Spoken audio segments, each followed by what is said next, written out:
দল বল নিয়ে মাননীয় প্রধানমন্ত্রী, তার সভাসদ, মন্ত্রিপরিষদ লোক সব আছেন সাথে। ওরা নিয়ে পৌঁছায় দিচ্ছেন হেলিকপ্টারে, তারপরে ওখান থেকে ভারতে। সুতরাং এইসব যে পালানো তো না, তাকে কোথাও নিরাপত্তা কারণে তারা পৌঁছে দেন। এগুলো পরে তো আমরা টের পেলাম। সাবেক তো আইন উপদেষ্টা পালানো, একটু আসিফ নজরুল, পালানো।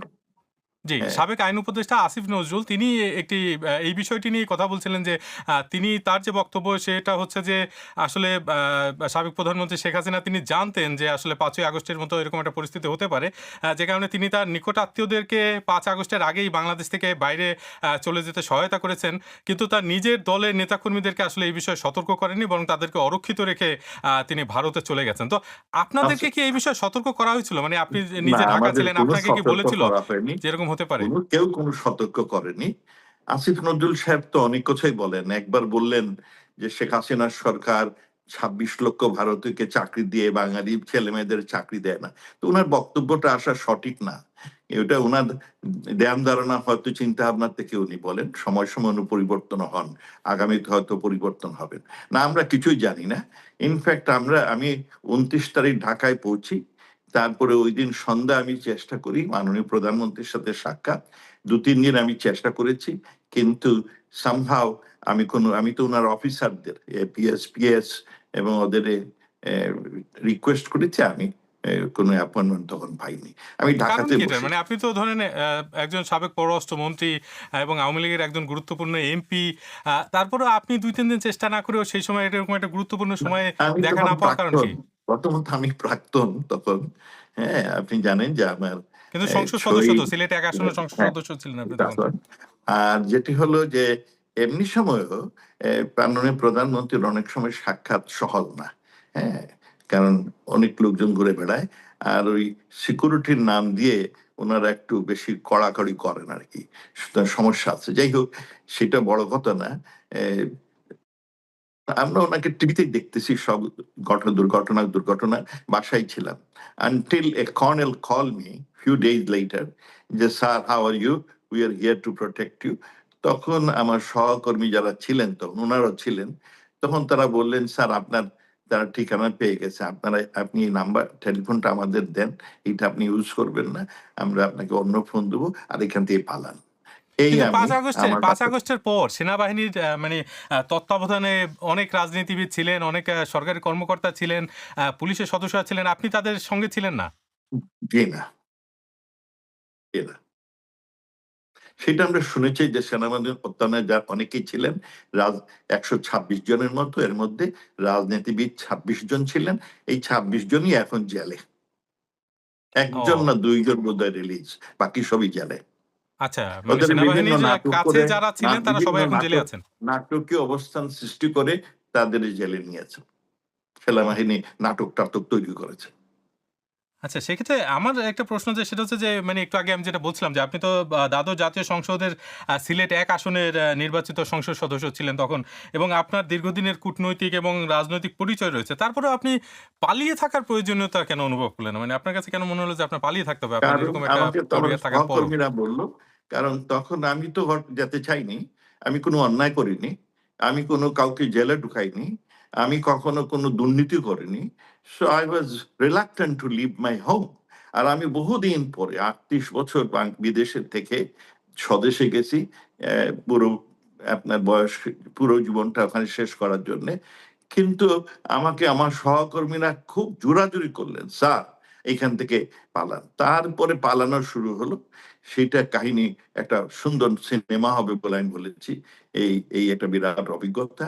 অ্যা সুতরাং আপনি কি আমাদেরকে একটু এইটা সংক্ষেপে বলতে পারেন? কারণ আসলে অনেক দর্শক আপনার এই ভিডিওটি দেখবে, না, এটা সাক্ষাৎকারটি আমি দেখছেন। বলেছি, আমি তো লিখেছি। আমার একটু যদি কিছু আপনি বলেন যে বিদেশি কিভাবে আপনি মানে এখন আপনি কোথায় আছেন এবং সেখানে কিভাবে গেলেন বাংলাদেশ থেকে? আমার কিছু বিদেশি সহকর্মীও আমাকে রিকোয়েস্ট করেছেন যে, "আপনার এই পালানোর কাহিনী আমরা শুনতে চাই। কারণ তাতে আমরা বুঝবো বাংলাদেশে কি ভয়াবহ অবস্থা সৃষ্টি।" আমি সেটা লিখেছিও। হ্যাঁ? 255 ডেইজ ইন ক্যাপটিভিটি। হ্যাঁ? সো ওগুলো আর বলে লাভ নাই। এগুলো বাট সামহাউ আই ম্যানেজড ইট। আমি এই ৬ টা ফোন চেঞ্জ করেছি। কারণ ফোন চেঞ্জ করলে কেমন করে তারা পেয়েও যান। হ্যাঁ? আমি বিভিন্ন বাসায় ভাড়া নিয়ে থেকেছি। আপনি এখন কোথায় আছেন? আমি এখন আমেরিকা আছি। মানে কিভাবে গেলেন বাংলাদেশ থেকে এই মানে এইটা পালানো অনেক একটা লম্বা পরিস্থিতির মধ্যে কাহিনী। থেকে? এটা বলে লাভ নাই। Uh it was not easy and it was a good আমার জন্য এক বিরাট experience, great escape from Bangladesh. বহু ভাবে আমার ওয়াইফ আমরা সবাই ছিলাম নিউ ইয়র্কে। আমার ওয়াইফ যান নাই। আমি ২৯শে জুলাই ঢাকায় যাই। উনি এখানে ছিলেন। হ্যাঁ? উনার কিছু ট্রিটমেন্ট ছিল। সো শি স্টেড ব্যাক এবং ওরা বলছিল, "যেও না।" আমি চলে গেলাম। দেশের জন্যে গিয়ে ঝামেলায় পড়ে গেলাম। হ্যাঁ, আপনি যখন মানে পররাষ্ট্রমন্ত্রী তখন তো ২০১৯ সালের জুলাইয়ে আপনার একটা মন্তব্য সেটা এখনো অনেকে নানা রকম রেফারেন্স হিসেবে ব্যবহার করেন যে বাংলাদেশ ভারত প্রসঙ্গে আপনি বলেছিলেন কোট আনকোট ২ দেশের সম্পর্ক অত্যন্ত মধুর, এটা অনেকটা স্বামী-স্ত্রীর সম্পর্কের মতো।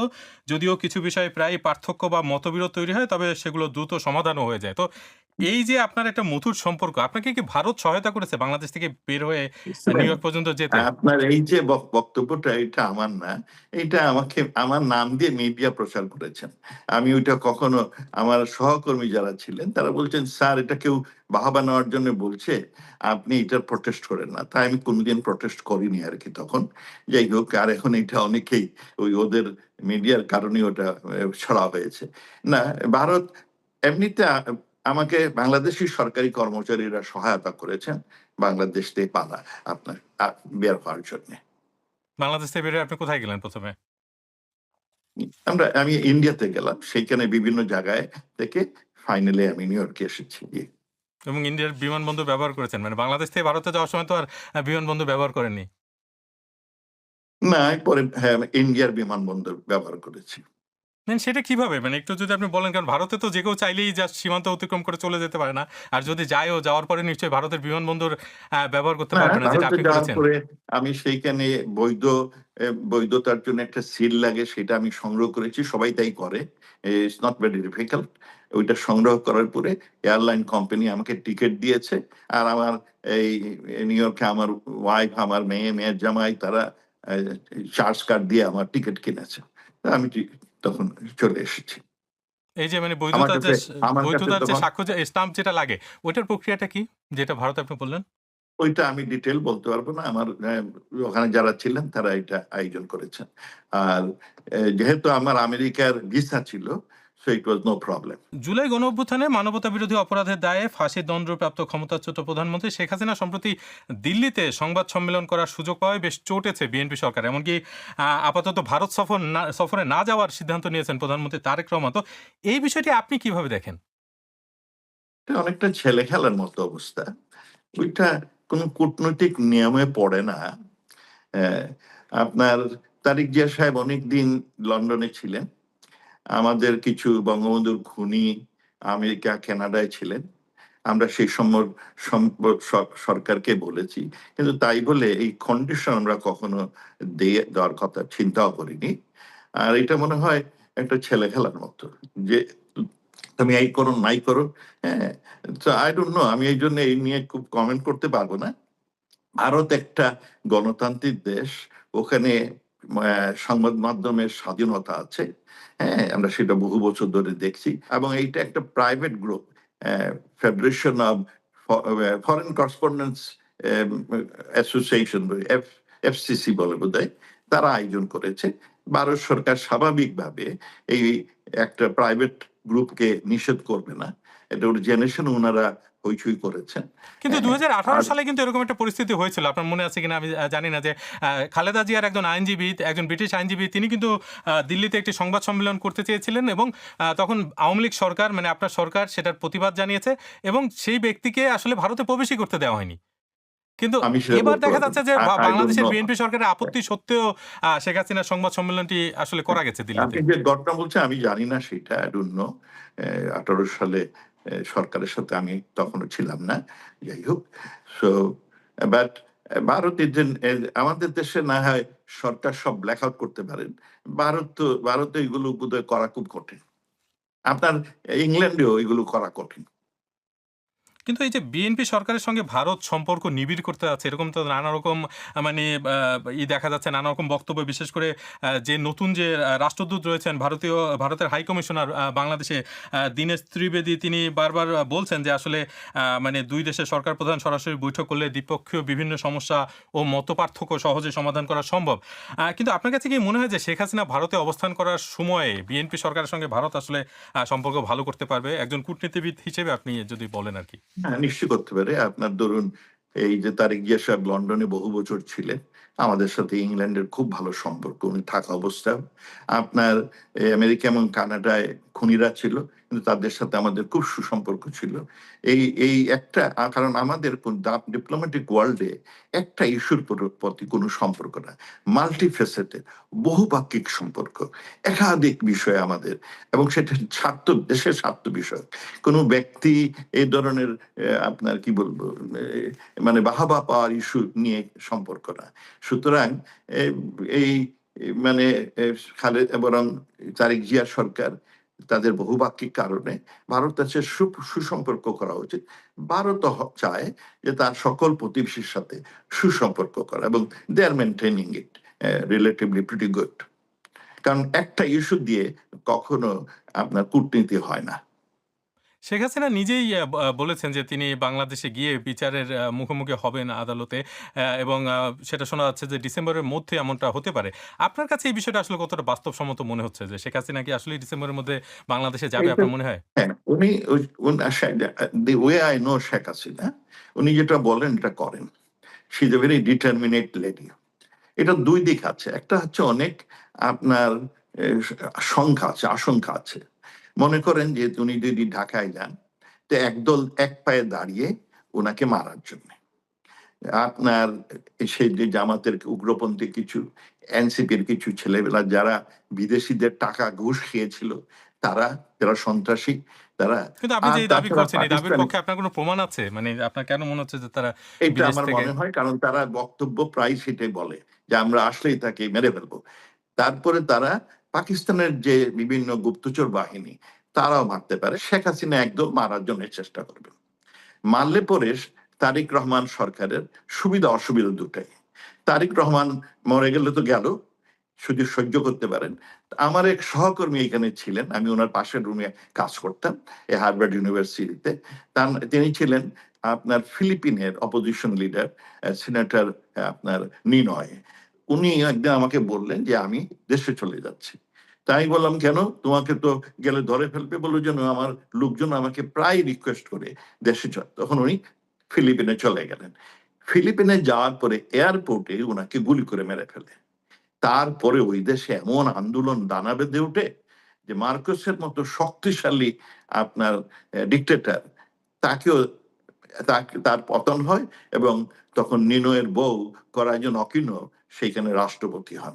তো এইটা একটা দিক। সুতরাং আপনার তারেক জিয়া রহমান সরকার শেখ হাসিনাকে জীবিত রাখতে চাইবেন, কারণ নতুবা কি সমস্যা হয়, একটা বিরাট সমস্যা হইতে পারে। আরেকটি হচ্ছে যে আহ, সরকারের জন্য এটা কঠিন হয়েছে। সরকার চাইবে যে তাকে জেলে নিয়ে তাদের বিচারের কাঠগড়ায় দাঁড় করাবে। তো এইগুলো তো লম্বা ইস্যু।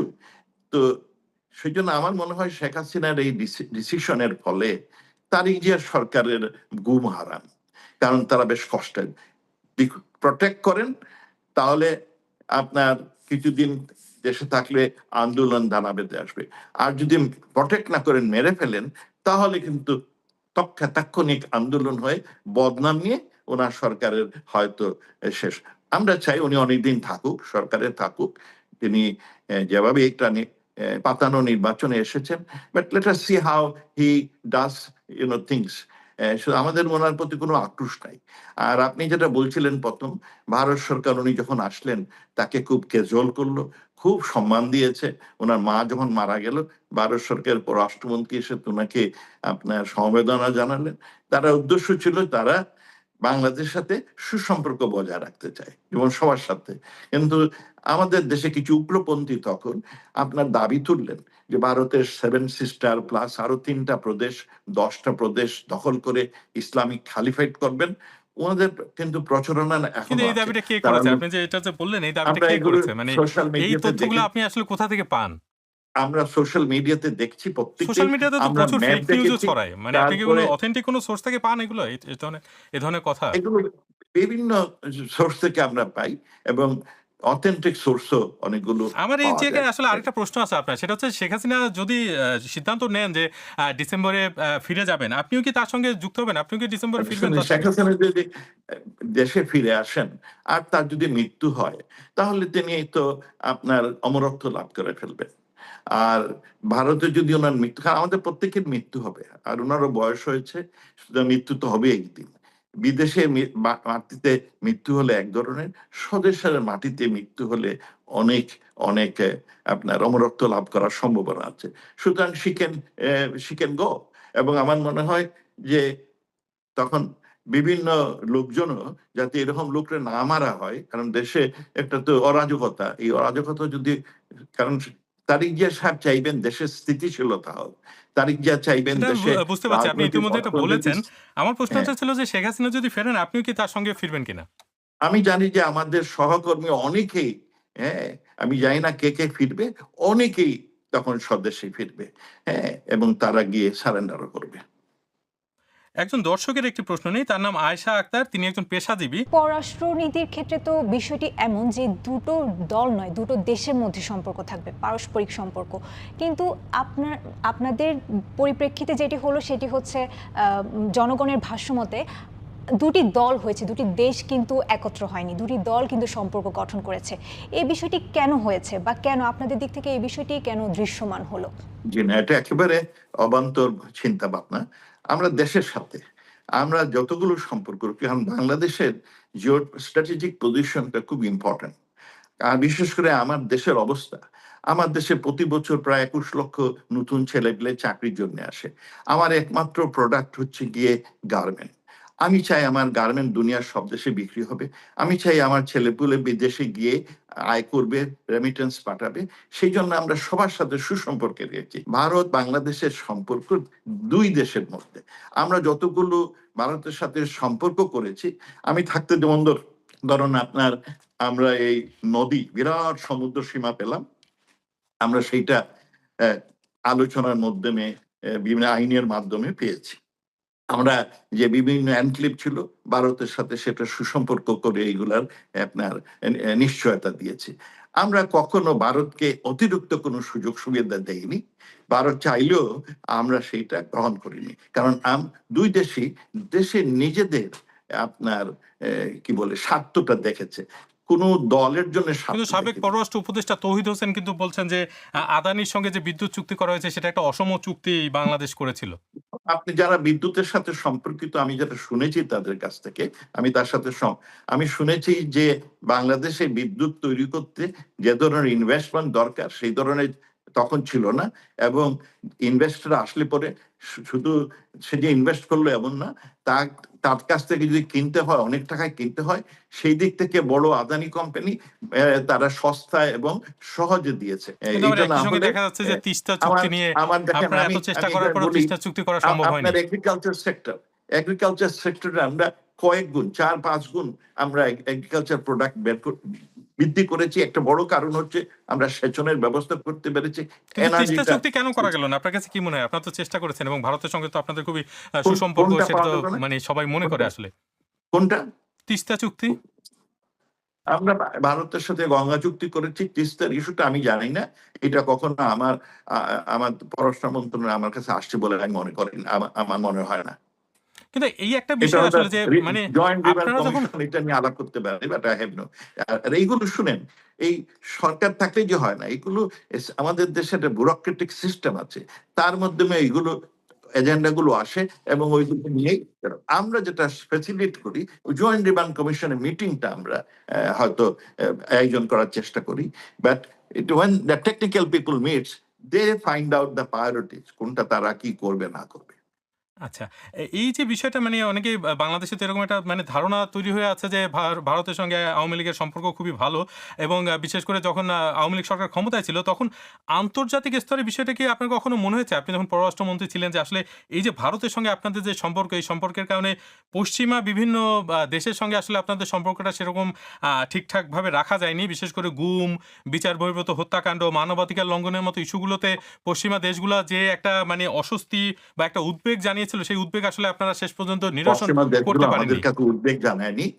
আপনার এই যে গুম এগুলোর তো ঘটনা বায়ান আমরা এখন বানোয়াট তথ্য শুনছি। কিন্তু পশ্চিমা মার্কিন দেশ যুক্তরাষ্ট্র তো মানে আপনাদের শুনেন, সময়েই একটা নিষেধাজ্ঞা দিয়েছিল র‍্যাবের আমাদের উপরে। সময় মার্কিন যুক্তরাষ্ট্র না, ইউএন এর অর্গানাইজেশন কিছু রিপোর্টিয়া আমাদের সর্বমোট ৭৯ জন গুম হয়েছে বলে বলেছিলেন। তখন আমি মার্কিন রাষ্ট্রদূতের সাথে আলাপ করেছিলাম। মার্কিন রাষ্ট্রদূত তখন বিশেষ করে ২ জনের গুম নিয়ে দেশে হইচই শুরু হয়। এক হলো ফরহাদ মাজহার, যে আপনার ফরিদার স্বামী, যিনি পরে অ্যাডভাইজার ছিলেন, তার গুম নিয়ে। কারণ উনি আওয়ামী লীগ ঘরানার লোক ওনাকে খুব পছন্দ করে। আর আরেকজন হচ্ছেন গিয়ে আমাদের এই এনার্জি স্টেট মিনিস্টার সাহেবের আপনার একটা ফ্যাক্টরিতে চাকরি করতেন, রিজওয়ানা হাসান, সৈয়দ রিজওয়ানা হাসানের বর। এই ২ জন যখন গুম হলেন, আমরা পররাষ্ট্র মন্ত্রণালয় খুব দুশ্চিন্তায় পড়লাম। কারণ সারা সরকার এটাতে হুমড়ি খেয়ে ফেলে। আমরা সর্বমোট একটা লিস্ট পেয়েছিলাম আপনার ইউএন রিপোর্টারের কাছ থেকে 79। এর মধ্যে ৩৫ জন দেখা যায় তারা নিজের বাড়িতেই আছে। কোনো এক সময় হয়তো তারা নিখোঁজ হয়েছিল। কিন্তু এগুলো প্রচারণাটা খুব বাড়িয়েছেন ইউনূস সরকার। আর আপনার এই আপনার এরা প্রচারণা করেছেন সরকারকে ডাউন করার জন্য। এইগুলো সত্যতা নাই। বাংলাদেশে এত গুমটুম কখনো হয়নি, এবং ১ জন ২ জন হলে আমরা সবাই জানি কে হয়েছে। এই যে বললাম ২ ফরহাদ মাহা, আমরা এরপরে দেখলাম যে ২ জনই জীবিত হয়ে আসছেন। হ্যাঁ? সো ওগুলোর বয়ানটা একটু বেশি। এগুলো কিন্তু এখন তো সত্যি বিভিন্ন না। স্থানে গোপন কারাগার খুঁজে পাওয়া যাচ্ছে। র‍্যাব সহ বিভিন্ন নিরাপত্তা বাহিনীর আমি সরকারে বিভিন্ন ৫ বছর কার্যালয়ের নিচে, ছিলাম, পাশে। এবং তার আগেও আমি সরকারের সাথে কাজ করেছি। কোনদিন কেউ বাংলাদেশের কোন সরকারি কর্মচারী, বেসরকারি লোক কেউ কোনদিন আয়নাগরের কথা বলেননি। এইটা ইউনূস সাহেবের তৈরি। আর কিছু আমাদের এনজিও এবং সুশীল সমাজ এটা তৈরি করেছেন। আয়নাগরের কোনো পাত্তা নাই। এগুলো একেবারে, এগুলোর জন্য যদি কিছু হয় তারা আর্মিকে বলতে পারেন। কারণ আর্মির ওখানে বোধহয় তার ইন্টিগ্রেশন শুধু সেল-টেল থাকে, প্রত্যেক দেশেরই আছে। হ্যাঁ? But we never knew about Aynaghar. এগুলো সব বানোয়াট।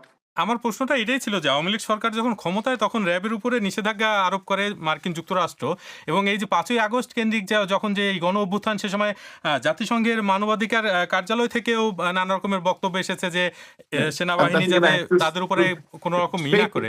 আপনার আপনার র‍্যাবটা তৈরি হয় আপনার খালেদা জিয়ার সময়। তারপরে র‍্যাব আপনার বহু লোক মেরে ফেলে, এবং জনগণ অনেকে খুশি হয়। খুশি হয় জন্য কিছু সন্ত্রাসীদের ওরা মেরে ফেলে। তারপরে র‍্যাব এইসব, যেমন আপনার ধরুন ২০০৪-৫ এই সময় র‍্যাব প্রায় হার্ট অ্যাটাকে ইয়াং লোকজনকে মেরে ফেলত। আমার কাছে তখন ৫৫টা লিস্ট ছিল, ৫০ জনের লিস্ট ছিল। তৎকালীন যিনি আর্মি চিফ ছিলেন মাসুদ, তো উনি একবার আমাকে বললে, আমি বরং তুমি এই যখন লোক মারতেছো তোমাকে আমরা শুলে চড়াবো। আমার জুনিয়র তাই। তখন সে একটা এই কি নিয়ে নেয়, এই ইনডেমনিটি নিয়ে নেয়। বলে, মোমেন ভাই আমি ইনডেমনিটি নিয়ে আছি, আপনারা আমাকে আর কিছু করতে পারবেন না। যাই হোক, হ্যাঁ, এই খুব বদনাম করে। র‍্যাবের কিছু লোক তো বাড়াবাড়ি করেছে অবশ্যই, এবং সেইটা পরবর্তীতে র‍্যাব এই বাড়াবাড়িটা কমিয়েছে। এবং এই আমেরিকান সরকার আপনার ২০২৩